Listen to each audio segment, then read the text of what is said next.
Hello बच्चों, good morning. आज के क्लास में हम सोयाबीन के बारे में पढ़ेंगे। सोयाबीन की फसलें, सोयाबीन का वानस्पतिक नाम क्या है, बोने का समय, खाद कितना दिया जाता है, उपज कितना प्राप्त होता है, बीज दर कितना मिलता है, ये सभी जानेंगे। कौन कौन से रोग कीट लगता है इसके बारे में जानेंगे।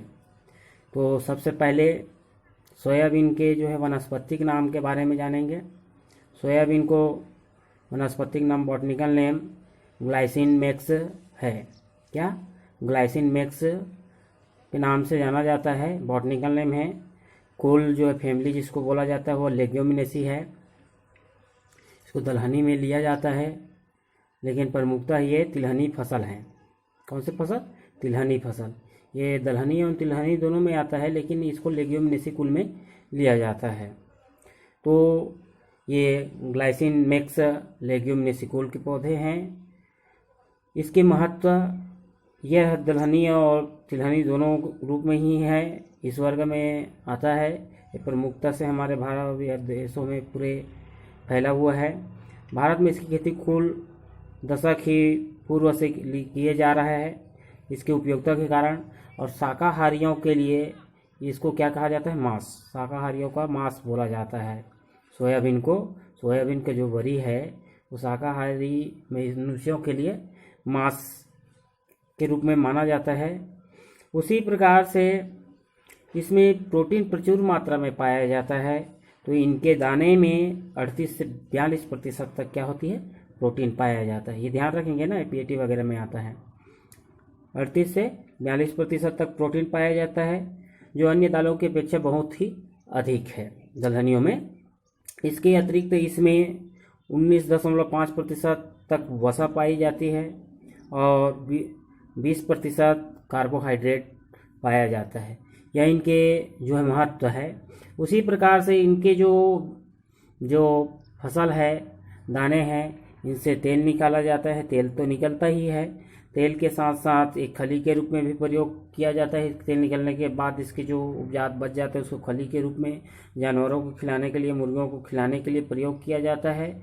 उसी प्रकार से यह हमारे नकदी एक फसल के रूप में ही भी माना जाता है। साथ ही इसे सोया दूध के रूप में भी तैयार किया जाता है। मिल्किंग की कमी पड़ जाता है तो सोया दूध के तैयार करते हैं।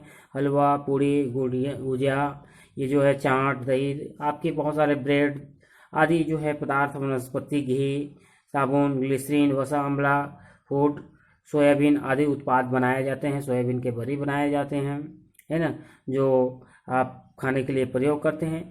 साथ ही साथ इसके दलहनी फसल है तो इसके जड़ों में गांठ पाई जाती है, उसमें नाइट्रोजन स्थिरीकरण करने की क्षमता होती है। तो ये इनमें क्षमता पाया जाता है।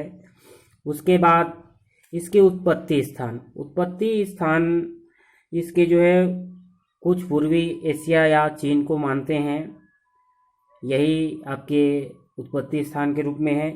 उसी प्रकार से अगला है जलवायु। ये किस जलवायु का पौधा है? तो सोयाबीन के लिए गर्म एवं नर्म जलवायु की आवश्यकता पड़ती है, जिसमें बीज के अंकुरण के लिए 40 फ़ारेनहाइट तापमान चाहिए।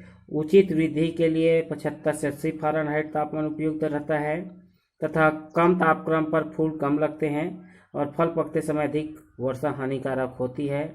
जड़ों में पानी नहीं भरना चाहिए, तभी तो ये अपना उत्पादन दे सकते हैं। अब जानेंगे उन्नत किस्में।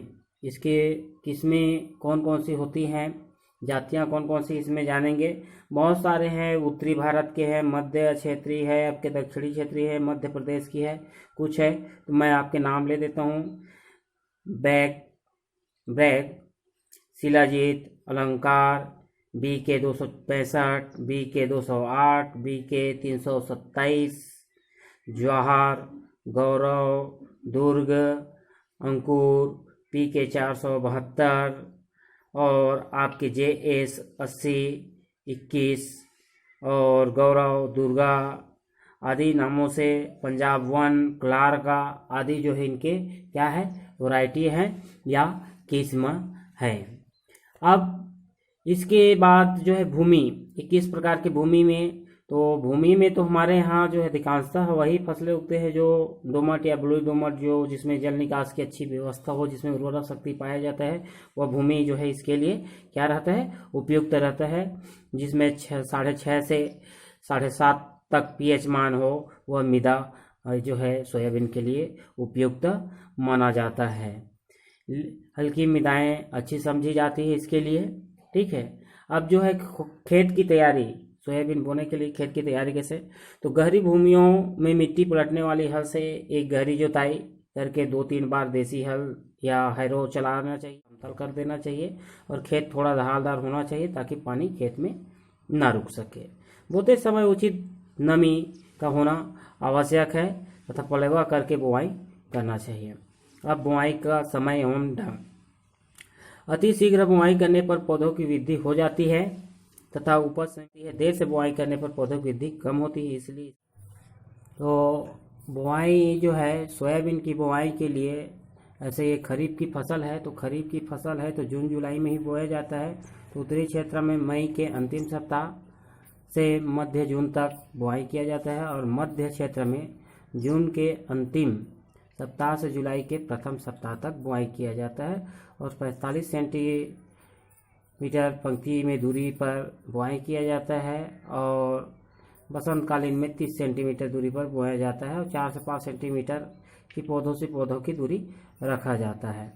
सीड ड्रिल या छिलकवा बुआई किया जाता है। पंक्तियों में बोना अच्छा सर्वोत्तम माना जाता है। अब दूसरा जो है बीज दर, कितना बीज लगता है, तो 65 से 80 किलोग्राम प्रति हेक्टेयर की दर से लगता है। कितना, 65 से 80 किलोग्राम की दर से लगता है, जिसमें अंकुरण प्रतिशत 85% हो तो वो अच्छी माना जाता है। एक किस्म के ऊपर निर्भर करता है।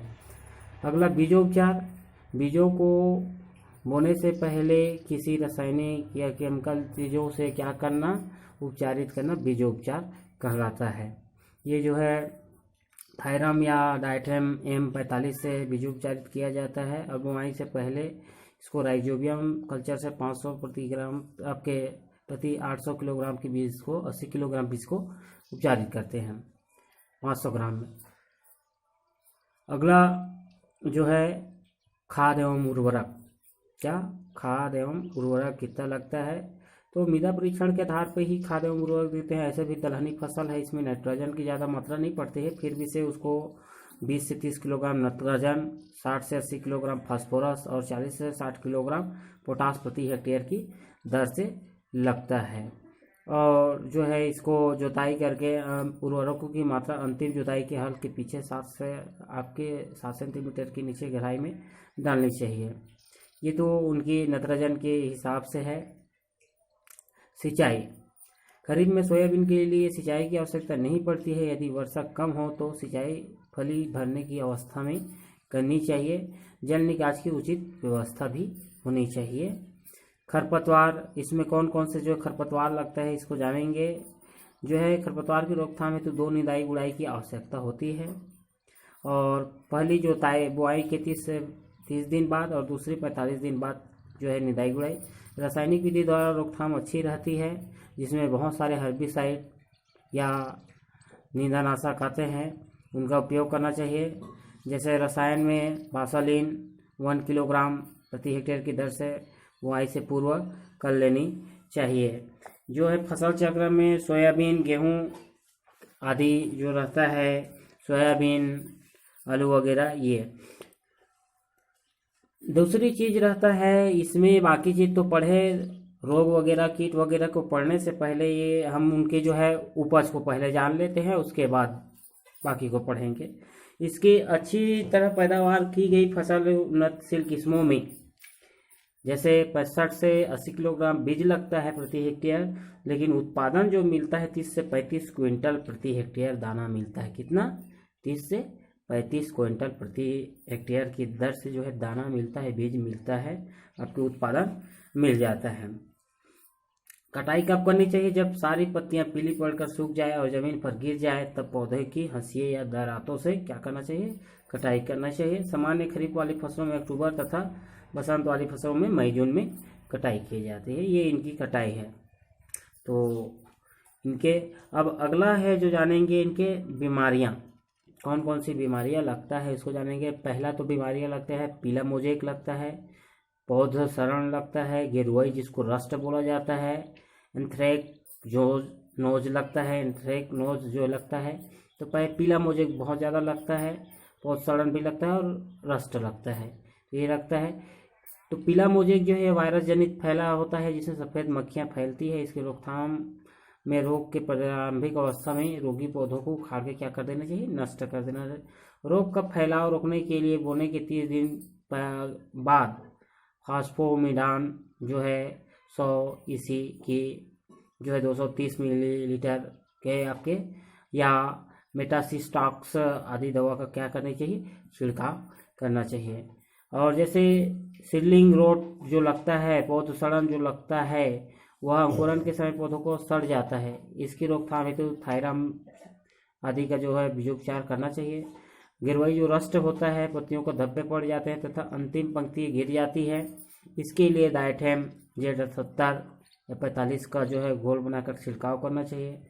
अब जानेंगे कीट इंसेक्ट कौन कौन से लगते हैं। तो फली बेधक पोट बोरर, सोयाबीन में पोट बोरर लगता है। इसकी सुंडी पत्तियों को आपके पत्तियों को खा करके नुकसान पहुंचाती है और इसकी रोकथाम हेतु कार्बाइल 50% घुलनशील पूर्ण चूर्ण 2 किलोग्राम प्रति हेक्टेयर की दर से छिड़काव करना चाहिए।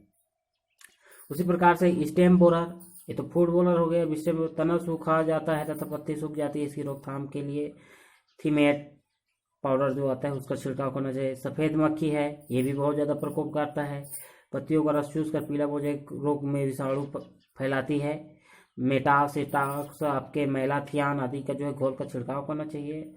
सोयाबीन मेगाट जो आता है, सोयाबीन में इसकी रोकथाम के लिए क्लोरोडेन जो दवाई आता है, क्लोरोडेन, उसका जो है छिड़काव करना चाहिए। और चक्रभिंग जो गंधी बीटल जो रहता है, ये भी आपके प्रभाव डालता है, इसके लिए भी एंडोसल्फान वगैरह जो है दवाई का छिड़काव या डेमेटान छिड़काव करना चाहिए। इस तरीक़ा से आपके जो है सोयाबीन की पूरी बायोडाटा है, जिसमें इस तरीक़ा से आप खेती करोगे तो आपका उत्पादन अच्छा रहेगा। ठीक है, आगे आपको गन्ना के बारे में या सफ़ेद मूसली के बारे में पढ़ाया जाएगा और औषधि में अश्वगंधा वगैरह के बारे में बताया जाएगा। ऑप्शनल क्वेश्चन को किताब में लिखते रहिए और पढ़ते रहिए, 2 बार 3 बार पढ़ते रहिए। जैसे धान वगैरह है, सोयाबीन वगैरह है, गन्ना है, सफ़ेद मूसली है, पढ़ते रहिए 2 बार 3 बार। Thank you.